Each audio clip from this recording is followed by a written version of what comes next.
2 de junio de 1994. Lleváis 29 personas a bordo.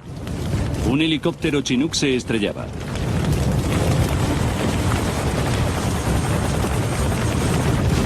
Todas las personas que se encontraban a bordo morían. Entre ellos los máximos representantes de la lucha antiterrorista de Irlanda del Norte y una de las tripulaciones con más experiencia de la Real Fuerza Aérea.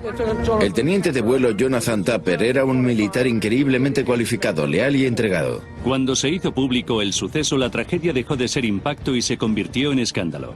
No entiendo cómo se puede acusar a la gente de negligencia sin tener ninguna prueba. Se produjo gran controversia sobre lo que realmente había ocurrido en esa inhóspita ladera.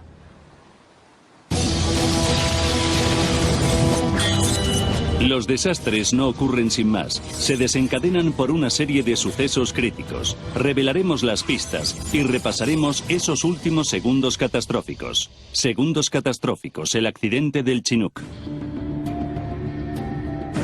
Irlanda del Norte. Belfast. 31 de mayo de 1994. El ejército británico estaba en alerta ante la campaña terrorista que estaba llevando a cabo el IRA. 7:30 de la mañana. Fuentes del gobierno creen que puede que el IRA provisional no cese la violencia durante el mandato de este gobierno. En la base de las fuerzas aéreas RAF en Aldergrove, el teniente Jonathan Tupper llegaba a trabajar. Buenos días. Buenos días, señor. Se cree que el ala radical del IRA espera una declaración del gobierno británico en la que se comprometa a una retirada de Irlanda del Norte. Tupper era piloto de helicóptero de las fuerzas especiales. Una nueva clase de Chinook gigante, el HC-2, acababa de llegar a la problemática zona.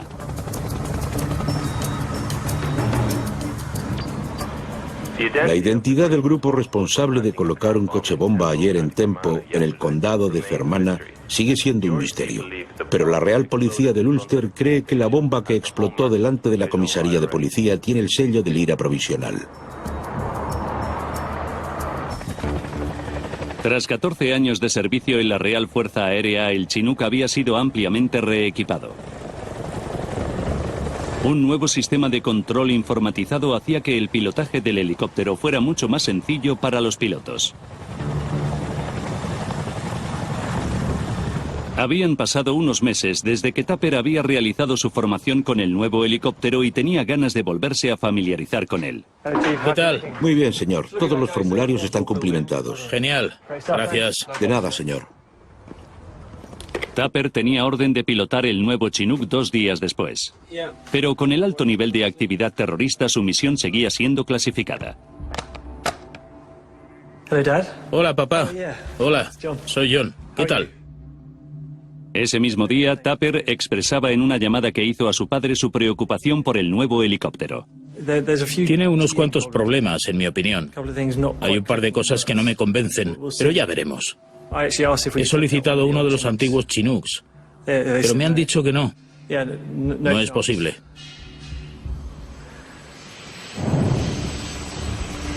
...2 de junio de 1994... 9 de la mañana y 45 minutos. Aquí Foxtrot, 4 Juliet 40. ¿Está despejado para despegar y rodar a punto de salida? Aquí Foxtrot 4 Juliet 40. Está despejado para despegar y rodar a punto de salida. ¿Despejado para despegar? Despejado para despegar. Tupper despegaba en el nuevo Chinook para la primera misión del día. Pilotando el Zulu Delta 576 estaba el teniente de vuelo Richard Cook. Una serie de ataques del IRA contra soldados británicos hacían que el transporte por carretera no fuera seguro. La tripulación de Tupper trasladaba tropas a diferentes bases de Irlanda del Norte. Tiene menos vibración que los antiguos. Las comunicaciones del navegador de aquí no coinciden con las del mapa.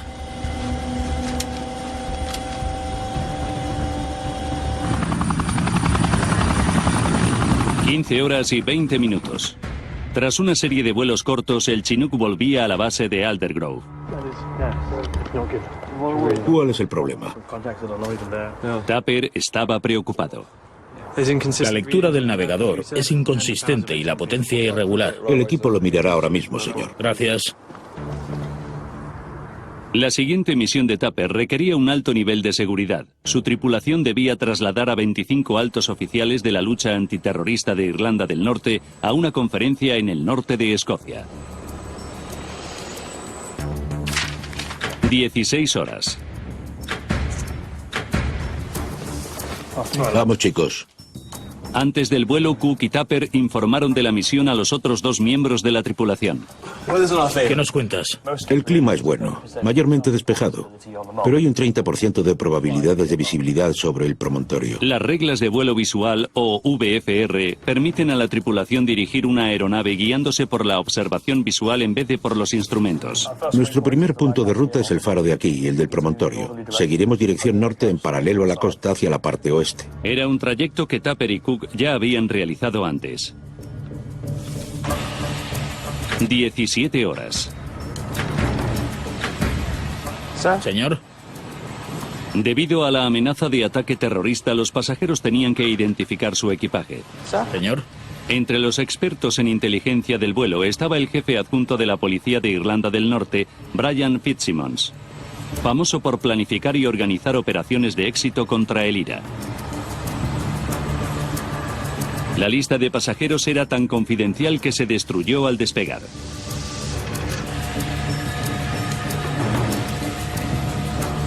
Mientras tanto, la tripulación de tierra terminaba las comprobaciones de prevuelo.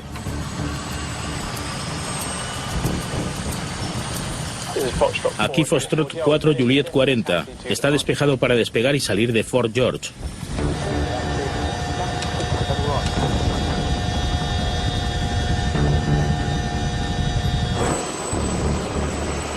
Aquí Foxtrot 4 Juliet 40. Está despejado para despegar y salir de Fort George. ¿Todo despejado para despegue? Despejado para despegue.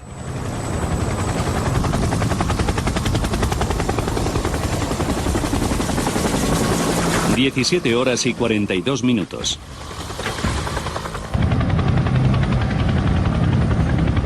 La duración del vuelo hasta la base militar de Fort George era de aproximadamente 2 horas.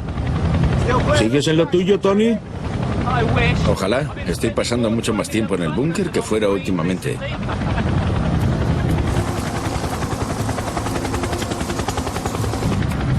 Norte-noreste. El Chinook volaba a baja altitud sobre las colinas de Antrim. Durante el viaje, la tripulación contactaba por radio con la base aérea de Kinloss, en Escocia. Aldergrove. Aquí Foxtrot 4 Juliet 40 por la costa cambiando a baja frecuencia. Foxtrot 4 Juliet 40, repita. Aldergrove. Aquí Foxtrot 4 Juliet 40 por la costa cambiando a baja frecuencia. Foxtrot 4 Juliet 40, recibido. 17 horas y 50 minutos. Zulu Delta 576 llegaba al estrecho de Moy, una zona marítima entre Irlanda del Norte y Escocia.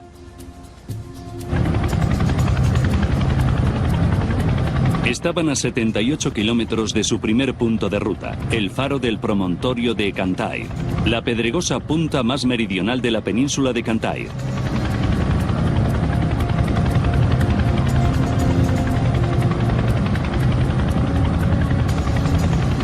Son tus hijos, ¿no?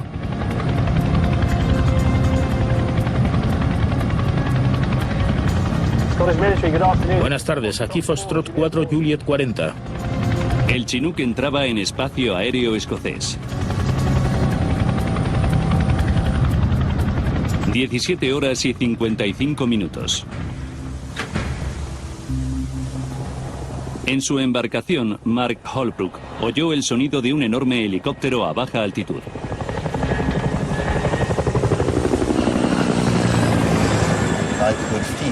Pude oír hasta el sonido del rotor.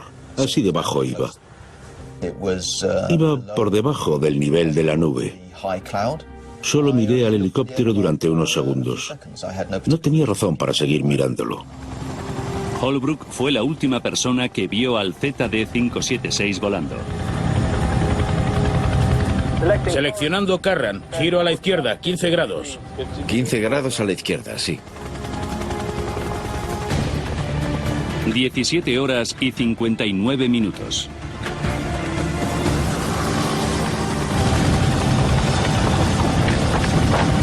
¡No puedo!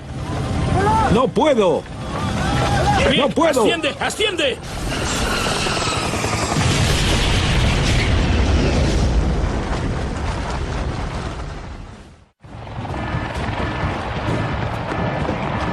Base aérea de Kinloss, cerca de Inverness, norte de Escocia.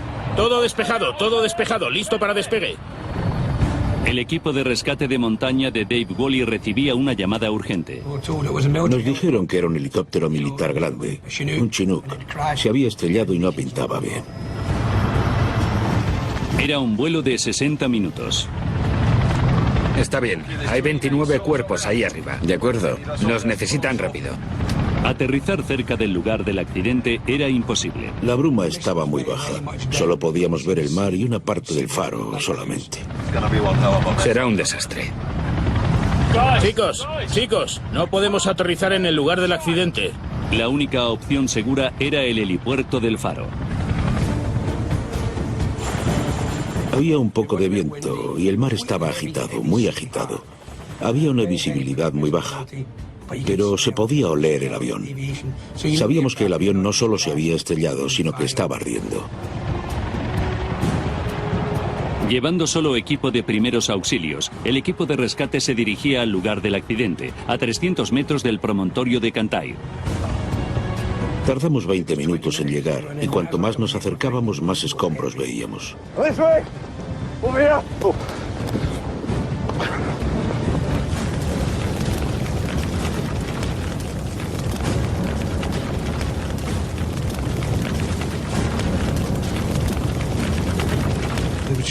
Había incendios enormes, mucho humo, llamaradas. Y muchas piezas todavía rompiéndose, porque el helicóptero se había estrellado solo una hora antes. Era un infierno. Una hora después del accidente seguía ardiendo con fuerza.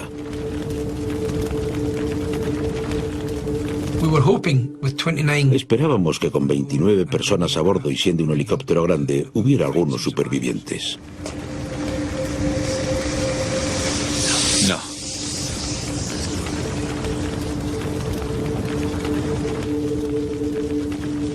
Pero cuando encontramos los primeros cuerpos, supimos que nadie había podido sobrevivir. Debió impactar con la colina a gran velocidad. 29 personas siguen desaparecidas tras estrellarse un helicóptero contra una colina en el oeste de Escocia, debido a una densa niebla. Un testigo presencial ha oído una fuerte explosión y visto una bola de fuego. Las 29 personas que iban a bordo murieron, incluido el equipo de alto rango de las fuerzas de seguridad y una de las tripulaciones con más experiencia de la Real Fuerza Aérea. Entre ellos los tenientes de vuelo Rick Cook y Jonathan Tupper.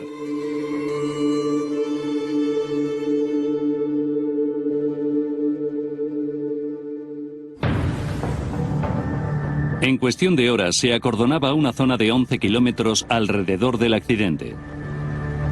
Mientras los servicios de seguridad escudriñaban la zona en busca de material confidencial de los pasajeros, la Real Fuerza Aérea formaba una junta de investigación para averiguar por qué un aparente vuelo rutinario se había convertido en la peor tragedia ocurrida en tiempos de paz.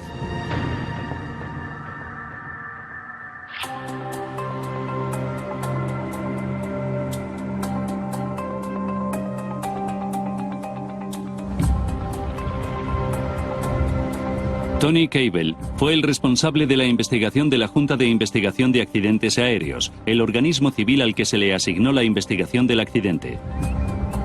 El Zulu Delta 576, como el resto de la flota de Chinooks de la Real Fuerza Aérea, no iba equipado con caja negra, por lo que Cable no tenía forma de saber qué pasó en la cabina de mando en los momentos anteriores al accidente. No había supervivientes, por desgracia, que pudieran contarnos qué había pasado.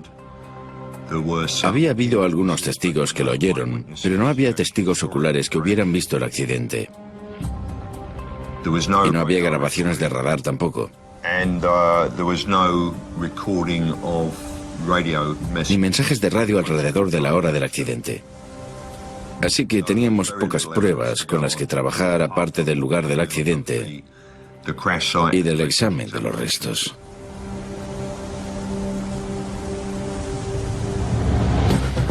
Ahora, repasando los sucesos de aquel día y profundizando en la investigación, podremos analizar la tragedia para averiguar qué provocó el accidente.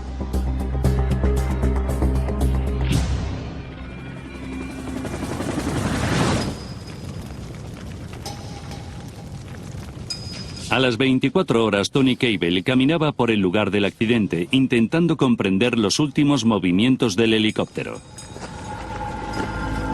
Los restos quemados estaban desperdigados en una zona de casi 2 kilómetros cuadrados.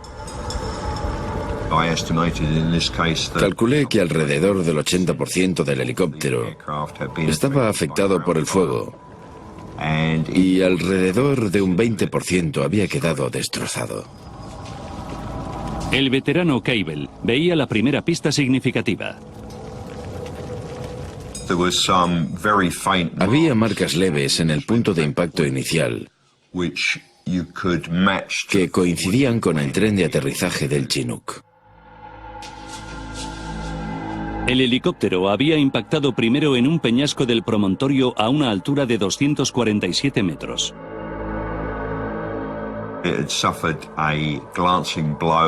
Había sufrido un golpe oblicuo de un peñasco que no le había ocasionado muchos daños y había seguido volando casi 200 metros antes de que la parte principal de la aeronave impactara fuertemente a más altura de la colina y se rompiera en 2 o 3 partes.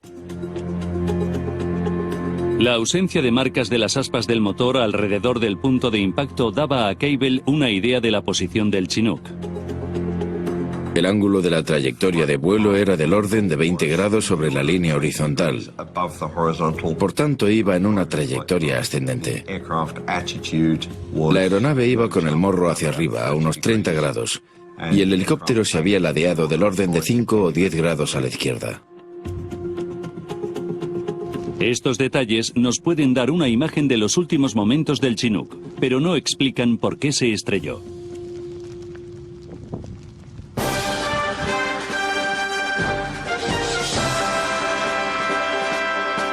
Con tantos miembros de alto rango de las fuerzas de seguridad, se tiene que tener en cuenta un posible sabotaje en la investigación del accidente.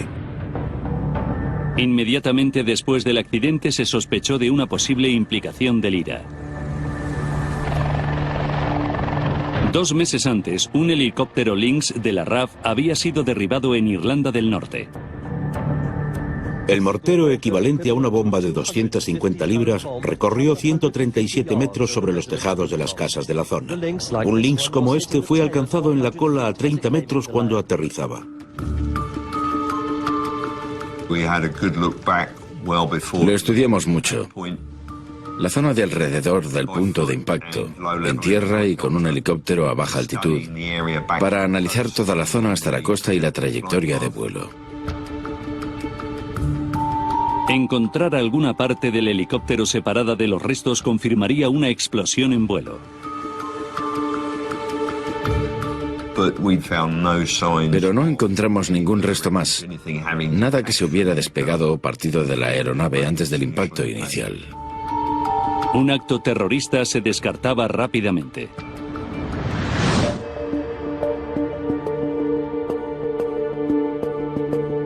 Eso dejaba a Cable con solo 2 posibilidades: fallo mecánico o error del piloto.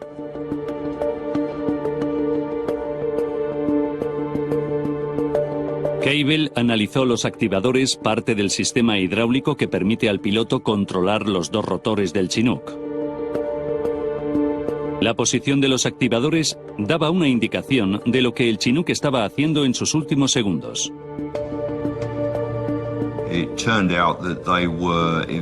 Resulta que indicaba diferentes velocidades de aire, lo cual confirmaba que había habido algún fallo o que estaban realizando una maniobra.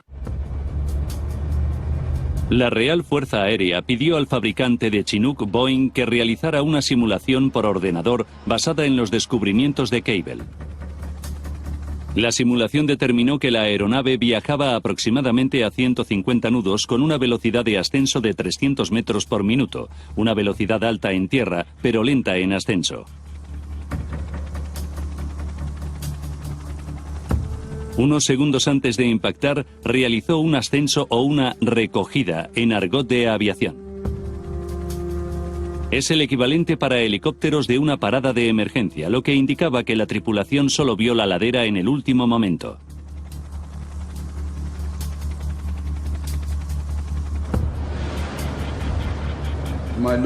Señores, he seguido de cerca varias investigaciones que se han realizado para determinar la causa de este trágico accidente y... Lord Glenarthur, un antiguo piloto de helicóptero militar, se interesó particularmente en el accidente. Los controles estaban en la misma posición que estarían tras un intento de última hora para evitar un impacto con el suelo. Lo vieron y de repente vieron el peligro. Tiraron de los controles y probablemente de las palancas y harían lo que pudieran con el timón para iniciar el giro. Fue una reacción instintiva en un momento muy dramático que no se esperaban. Yo lo describiría así. La Junta concluía que con esta acción evasiva se indicaba que los pilotos tuvieron el control de la aeronave hasta unos segundos antes de la colisión.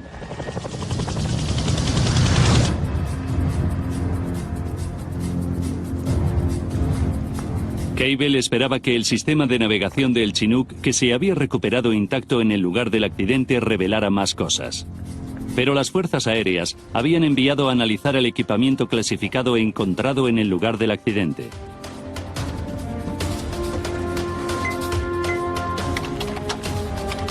El dispositivo revelaba que aproximadamente 18 segundos antes del impacto la altitud del Chinook era de entre 120 y 150 metros.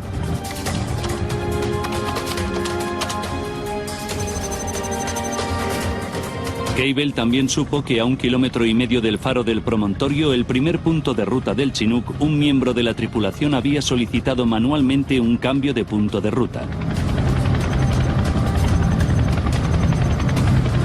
El ordenador indicaba que un giro a la izquierda entre 10 y 15 grados era necesario para alcanzar su siguiente punto de ruta, la localidad de Coran, en las tierras altas escocesas.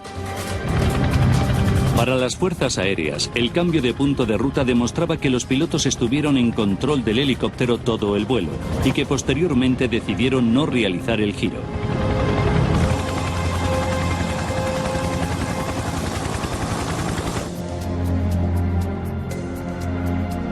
Mientras Cable seguía analizando los restos en busca de pistas, la Junta de Investigación de las Fuerzas Aéreas se centraba en los pilotos.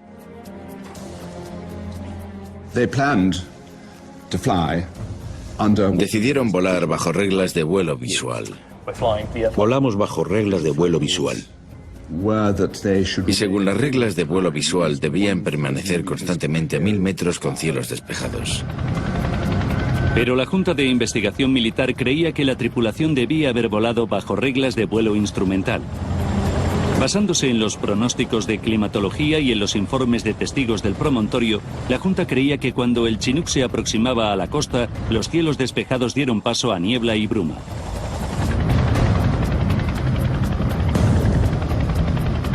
Es como cuando vas por la carretera y de repente aparece niebla.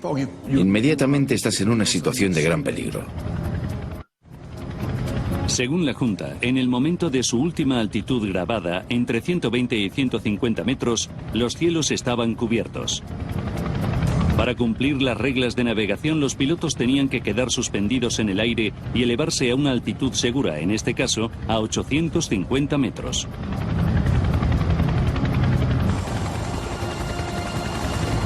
El helicóptero se estrelló a poco más de 240 metros. Estaban a 600 metros por debajo de la altitud que debían tener en esas condiciones meteorológicas, una meteorología adversa. La Junta de Investigación de la RAF determinaba que la tripulación decidió ignorar el cambio de punto de ruta y volar sobre el promontorio, pero a una velocidad de elevación incorrecta, para poder evitar la ladera.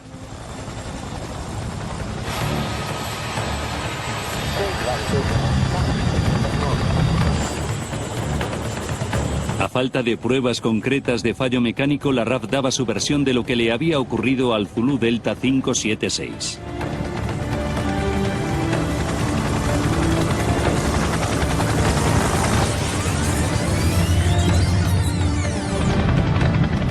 Ejército escocés, buenas tardes. Aquí F4J40. 4 minutos para el desastre.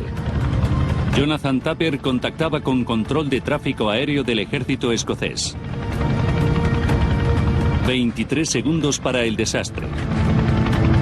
Con el faro a 1,5 kilómetros de distancia, un miembro de la tripulación solicitaba coordenadas del siguiente punto de ruta de su vuelo. En lugar de girar a la izquierda para ir en paralelo a la costa, seguían hacia adelante, adentrándose en la densa niebla con la intención de sobrevolar el promontorio. Debían reducir la velocidad y alejarse de la elevación terrestre o cambiar a navegación instrumental y elevarse a máxima velocidad para alcanzar una altitud segura. Pero no hicieron nada de eso. Volando a gran velocidad hacia la pedregosa ladera, iniciaron un suave ascenso. Aproximadamente 4 segundos antes del desastre, el promontorio aparecía entre la niebla. El piloto iniciaba una acción evasiva. ¡Asciende! ¡Asciende! El morro del helicóptero se alzaba y empezaba a virar a la izquierda. ¡Asciende! Pero iba demasiado rápido para poder evitar la ladera. ¡Dios!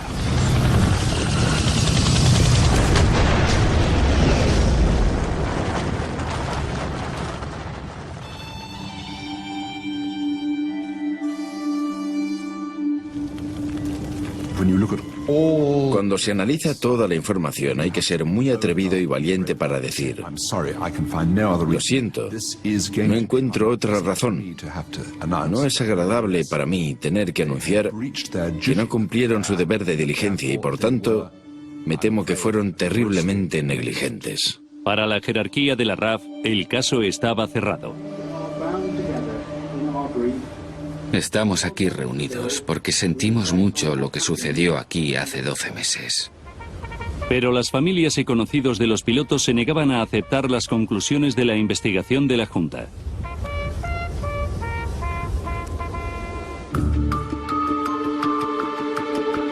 En el momento del accidente, el comandante Robert Berg era piloto de pruebas en la base aérea Odiham, el cuartel general no oficial de la flota de Chinooks.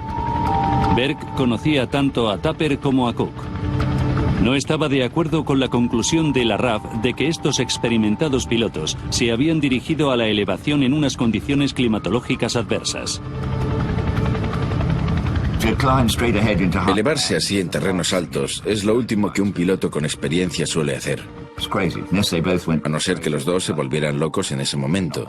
Y no eran ese tipo de pilotos. Eran sensatos y rigurosos. Berg impugnó el veredicto de error de piloto. Creía que pudo tratarse de un fallo mecánico. La selección del siguiente punto de ruta, el giro, es una indicación de que hasta ese momento el helicóptero estaba bajo control. Pero no da ninguna indicación de lo que le pudo pasar al helicóptero después. Las familias de los pilotos argumentaban que era posible que la tripulación pudiera ver el faro en el momento del cambio del punto de ruta, lo cual les permitía continuar de forma legítima bajo las reglas de vuelo visual y sembraba dudas sobre la aseveración de la RAF de que el promontorio estaba envuelto en niebla.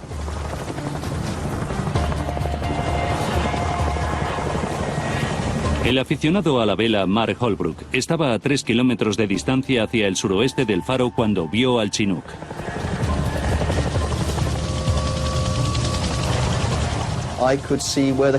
Pude ver la nube, y yo no estaba en esa nube.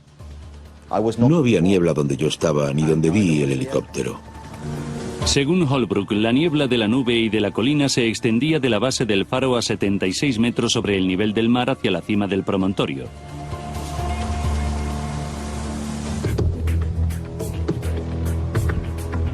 Pero si un error del piloto no era la causa del accidente, debía encontrarse otra causa.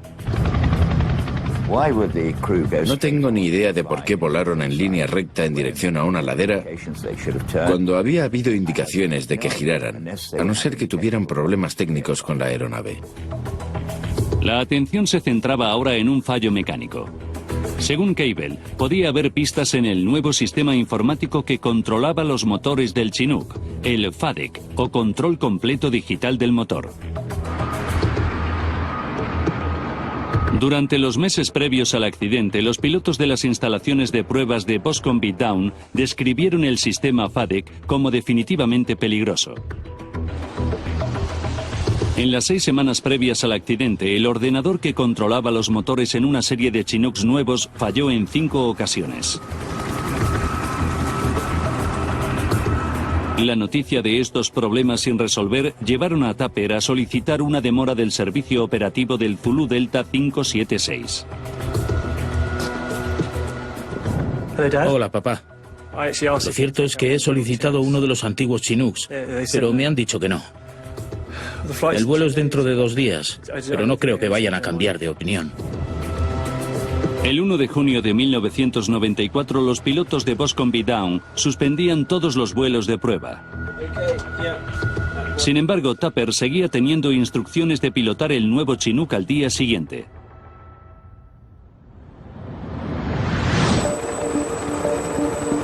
Cable averiguó qué parte del sistema FADEC del nuevo Chinook, las unidades de control electrónico digital, habían sido sustituidas 2 veces la semana antes del accidente por problemas con el motor.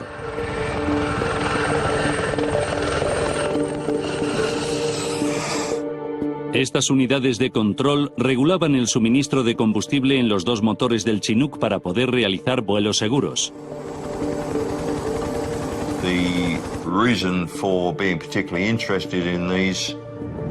Me interesó particularmente esto porque cada uno contenía una memoria, lo que en principio podía darnos una indicación de la potencia que tenía cada motor en el momento del impacto. Durante su investigación en el lugar del accidente, Tony Cable había encontrado estas unidades de control. Una estaba en bastante buenas condiciones. Tenía algunos daños por el impacto, pero no estaba quemada. La otra sí se había quemado y tenía los circuitos chamuscados. Cable envió la unidad de control del motor al fabricante Textron Lycoming para que fuera analizada. Encontraron algunos códigos erróneos en la segunda memoria de Q.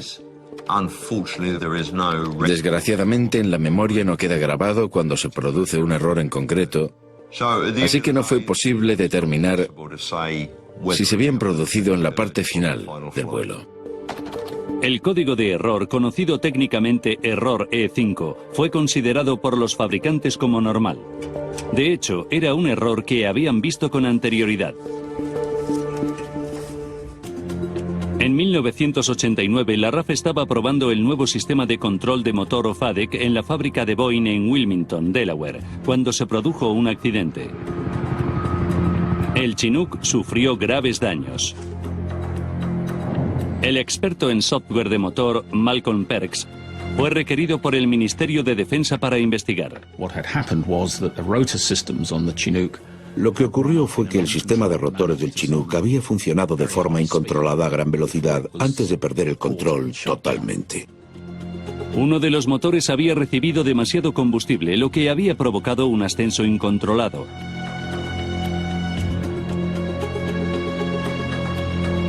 Un fallo de software en el sistema FADEC que produjo un error E5 fue la causa del accidente de Wilmington. Me pareció extraño. Habían pasado varios años desde el accidente de Wilmington. Se había producido el mismo fallo que se produjo entonces y no se había modificado nada para solucionarlo. Zulu Delta 576. Robert Berg experimentó esa aceleración del motor en 2 ocasiones. Si estás volando justo debajo de una nube, como volaba el ZD-576, puedes acabar en la nube de forma instantánea. Si esto sucede en un vuelo visual, es fácil desorientarse.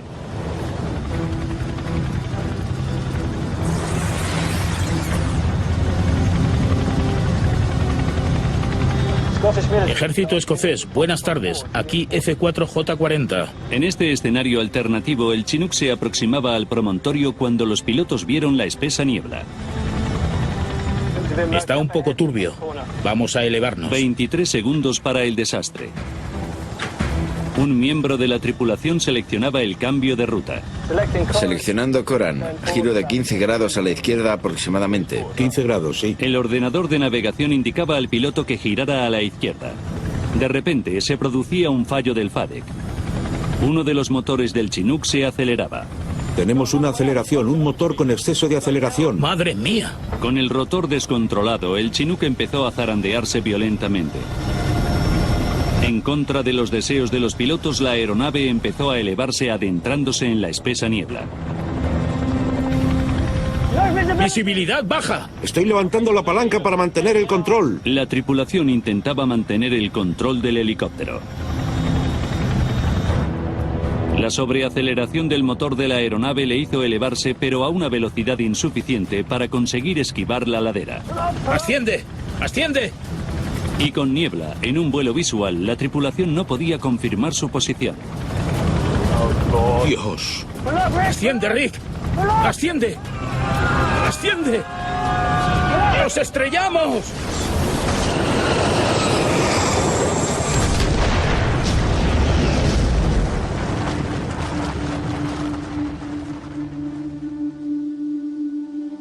Según la RAF, la tripulación mantuvo el control del helicóptero desde el cambio de punto de ruta hasta la colisión.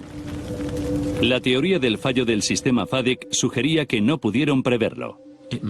Puede que el FADEC no provocara el accidente del promontorio de Cantai, pero fue un factor decisivo para que los pilotos terminaran así. Nunca lo sabremos.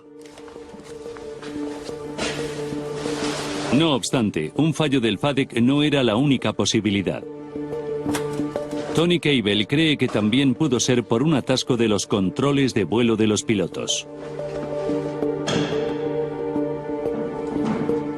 Recuperó del lugar del accidente lo que se conoce como superficie de control de vuelo, una pequeña unidad que suele estar detrás del asiento del piloto. Hay barras y cables desde los controles del piloto que atraviesan esta parte hasta llegar a los rotores. Analizando los datos del helicóptero, Cable descubrió que 3 semanas antes del accidente, unas piezas de dicha superficie se habían desprendido. El desprendimiento del soporte no era demasiado importante, pero era una zona tan reducida que me parecía bastante probable que hubiera podido atascar uno o más controles, y los pilotos habrían sido incapaces de mover los controles por eso. No es una buena situación para un sistema de control de vuelo. Cable examinó la superficie de control de vuelo que había recuperado. Algunos de los componentes, más bien bastantes, se habían desprendido. Pero de nuevo, no había pruebas concluyentes. No parecía que hubiera forma de determinar si se habían desprendido por la fuerza del impacto o fue algo anterior al impacto que causó un problema de control. Pero las pruebas del panel de control junto con las otras pruebas físicas del lugar del accidente indicaban que los controles podían haberse atascado. Según Cable, el pedal del timón izquierdo había sido presionado en 3/4 partes antes del impacto. La RAF consideró esto como una prueba que demostraba que se habían tomado medidas de evasión. Pero Robert Berg no estaba de acuerdo. Es un gran uso del timón izquierdo incluso en extremas circunstancias, cuando vuelas a máxima velocidad. Es algo que nunca se hace, a menos que haya un problema con la aeronave. En vez de generar elevación, bajar el pedal del timón había hecho rotar al helicóptero sobre su eje, una maniobra muy inusual a altas velocidades.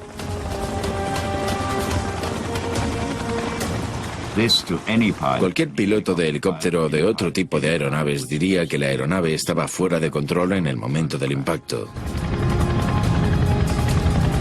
Según Berg, Rick Cook pudo bajar tanto el pedal del timón como medida evasiva, ya que no era capaz de alejar el helicóptero del promontorio de otra manera. Controles atascados. Una situación que se podría haber solucionado si el movimiento lateral y frontal de la palanca no hubiera dejado de funcionar.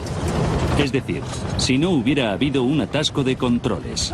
No puedo hacer girar el helicóptero. En la investigación original, Boeing afirmó que esto era extremadamente improbable. Pero 3 años después del accidente del Zulu Delta 576, un piloto estadounidense tuvo el mismo problema con los controles cuando su Chinook descendía. Estaba volando a 300 metros de altitud y el morro se le fue a un lado. El piloto lo corrigió y el helicóptero empezó a ladearse. Se ladeó a 90 grados a pesar de todos los esfuerzos que hizo el piloto para evitarlo. Aunque todos los intentos para identificar la causa del problema con los controles habían sido inútiles, estaba claro que a veces se producen.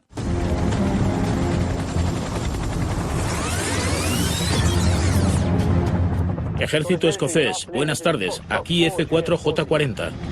En este tercer escenario en que un atasco de controles habría sido la causa del accidente, la tripulación habría seguido su trayectoria de vuelo y podría ver el faro, su primer punto de ruta. Está un poco turbio. Vamos a elevarnos. 23 segundos para el desastre.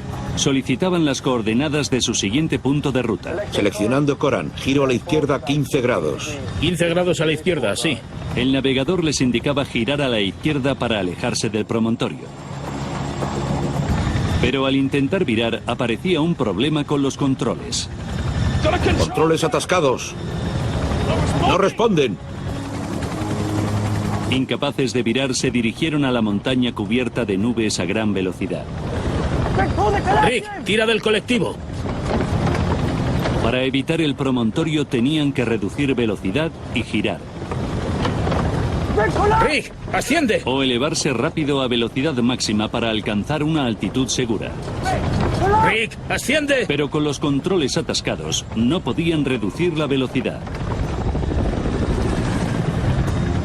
Tirar de la palanca de aceleración para hacer que ascendiera el helicóptero solo provocó una elevación gradual.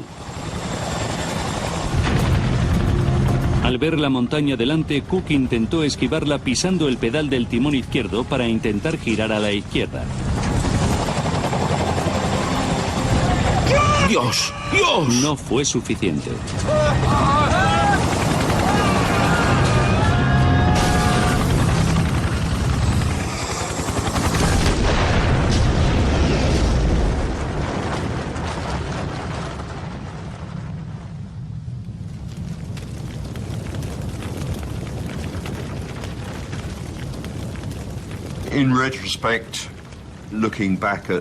En el informe de la Junta de Investigación,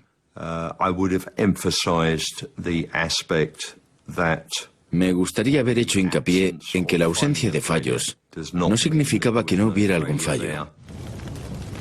La posibilidad, en este caso, de que hubiera problemas con algún sistema que impidiera a los pilotos llevar al helicóptero donde quisieron, no hay que descartarla. Que ese fallo técnico fuera por un problema del FADEC. Hay que elevarse rápido. Madre mía. Baja visibilidad. O por otro tipo de fallo mecánico. Controles atascados. No responden. Rick, asciende. Nunca lo sabremos.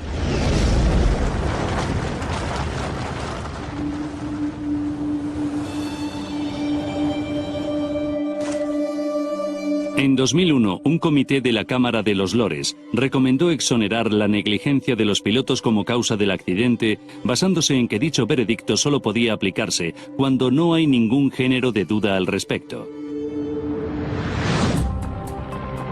10 años después, en 2011, el Ministerio de Defensa descartaba el veredicto de negligencia de los pilotos. La causa del accidente fue oficialmente modificada a desconocida.